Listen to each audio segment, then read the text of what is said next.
um, how can we make this a mission? How can we make this a ministry, I should say? And Tamra, you helped completely flip on its head my idea. I really believed, had the mindset that ministry could not be paid. You couldn't be doing ministry and be paid. They just couldn't go together. And I think that was like such a valuable in my first few months of like launching. Had I not had that, that probably would have been the end of me and for families coaching. And that's I'm literally over here grinning ear to ear while I'm listening to you, because it's the unlock that so many people need. And we've just never been positioned to believe. We've never been taught, even it's never really been displayed or exampled or spoken to in that realm. It's either free and you love God, or paid and you're greedy. And it's not the truth, right? Like gratitude is in both spaces, and therefore God is in both spaces. Giving exists in both spaces, and therefore God exists in both spaces. It's about the heart set of the human and not the way that they're cultivating engagement. Because I know many churches every church, by the way, operates as a business. They have to. They have an organizational chart. They have a funding chart. They have financials. They have accounting. They've got management. They have HR. All of it is a business.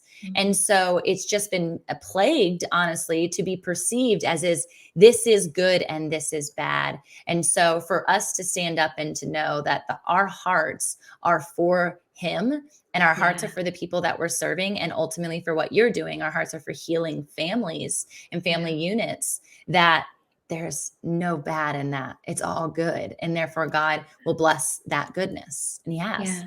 And how much greater, it was so eye-opening for me. I cannot remember how you said it, because your words are always so much more beautiful than mine. But it was something along the lines of, what will you do with that money? And I was like, I will help more families. And you said, and where's the bad in that?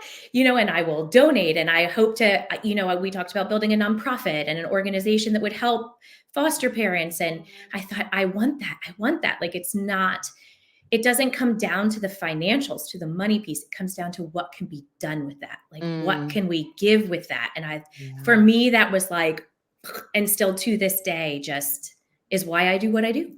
Yeah. Multiply. That's how you can, raise prices. That's how you can honor the valuation of your time associated to what you're giving up to be here and to be in this seat and to be with that client. And it is our families, right? It is our spouses. It is the other things that we're also passionate about, which is something I'm really excited, because I think you've really tapped into infusing all parts of self into what you do. So when you show up to what you do, you don't feel as if you are a segmented version of yourself. You're everything all at once. So talk to people about that concept of like infusing your passions and joys and hobbies into a space that is also your business. Yeah.